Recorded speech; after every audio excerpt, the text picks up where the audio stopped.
How many snaps did they run in the 14 personnel? That's only for us. 100% of the snaps.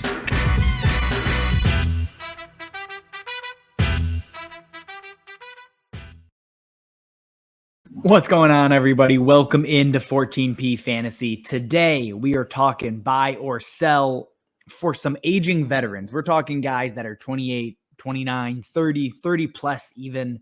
So in reality, if you're buying you should be a contending team. Let's be clear about that. You know, if you're in rebuilding mode, don't go and get Brandin Cooks or Tyler Lockett or Julio or Keenan Allen or, the four guys we're talking about today. Don't trade for any of them, whether they're a buy or sell.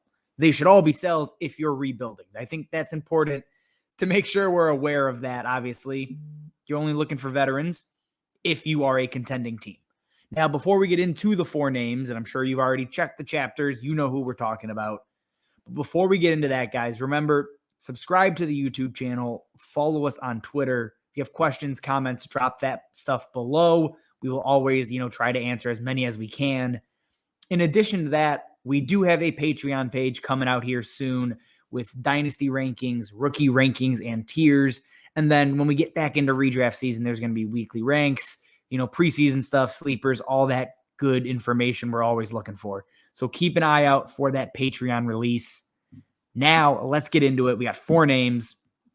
Number one on the list, and this is probably obvious if you've paid attention this season, but Julio Jones. He's going to be 33 next year, for the 2022 season. And I don't know how you can do anything but suggest to sell Julio Jones. I mean, the major sell window passed when he was traded. That's when you should have gotten off him. Probably should have gotten off him the year before that as well. Now you are selling him for pennies on the dollar. You're no longer getting a first. You're not even getting a second rounder for Julio Jones. But who cares? Contending or not, if you can trade him for a third round pick, a late third, a fourth round pick, if your rookie draft goes that deep, I'm going to do it. He just doesn't have it anymore. In and out of the lineup with injuries. When active, still terrible. He's never really meshed with Ryan Tannehill. A.J. Brown is the clear-cut number one receiver there.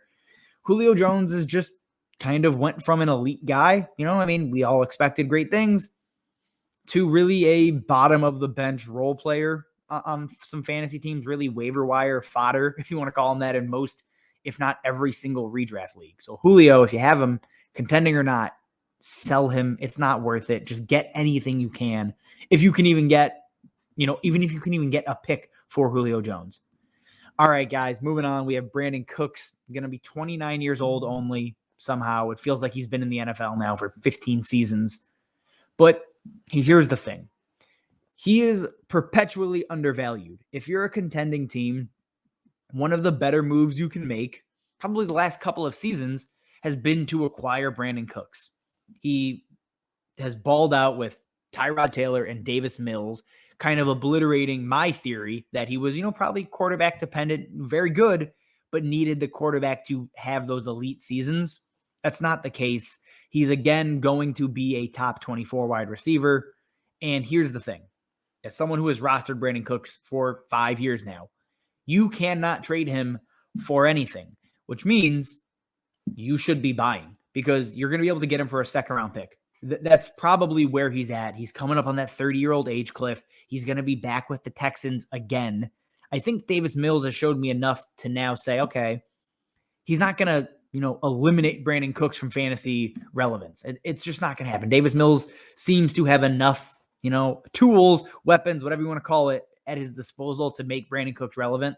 He's going to be the starter next year. Brandin Cooks is going to, again, like I said, back with the Texans. He's going to be 29, still not 30. So if I can get him for a second round pick, he is the type of flex play, high-end wide or, low-end wide receiver too on a contending roster that makes you, seem pretty smart. And honestly, trade for him in the offseason. Do not trade for him in the regular season when he's at peak value. Get him in the offseason when everybody's trying to maneuver and get young and draft picks and everything else. Go the opposite way and get Brandin Cooks for cheap. Moving on, we have Tyler Lockett here, and I want to sell Tyler Lockett, not because I think he is not a good wide receiver, but he's hitting that age apex at 30. Russell Wilson could be out of town, and that is a huge piece. Obviously, him and Russ have insane chemistry, and they're in lockstep. But the threat of Russell Wilson leaving is enough for me to say I don't want to take the risk to find out if he comes back. If Russ is still there, then yeah, Tyler Lockett probably has another 2 years of relevance. But even then, I'm glad if I can sell him. Do I think you're going to get a first-round pick back for a 30-year-old wide receiver with quarterback question marks? Probably not. But if you could package Tyler Lockett and a second-rounder and upgrade to like a Deontay Johnson, or even then, that may be a stretch. But if I can sell Lockett and a pick to upgrade at wide receiver, I'll gladly do that. I'll take him for 2 second-rounders if I can sell him for that. I think there's a couple of ways you can go, but he's not the risk I want to take because best case scenario, he probably has 2 years left of extreme fantasy relevance, and that's not a guy I'm excited to roster, especially given, again, how reliant he is on Russ to have those big games. And to close us out, we have Keenan Allen here. He's 30. He's different than Tyler Lockett, though, because Keenan Allen, his game does not require speed, athleticism, really any of that. It is just he's a tactician when it comes to route running. We know that. He has put in another elite season this year, currently a top 10 wide receiver. We'll see where he finishes after week 17, but Keenan Allen just had his first game under 10 points in PPR leagues this week, which, terrible time for it to happen. But Keenan Allen is still one of the highest floor options you can find in fantasy football. He is tied to Justin Herbert. Again, he doesn't need athleticism to win. That's not what he does. So his game is going to age well. Again, probably 3 more seasons of extreme fantasy relevance. And maybe he fades down the stretch. That's fine. You're getting back, I think, locked and loaded wide receiver 1 numbers the next 2 years. Mike Williams may be on his way out. So Keenan Allen could, maintain that massive target load. He is Justin Herbert's guy. There's no way around it. Him and Austin Eckler, those are the 2 guys there that, even though they're older, I'm going to buy them up, especially on contending rosters, because this is the season. People are going to be looking to trade Keenan Allen away. I did it last year, to be perfectly honest.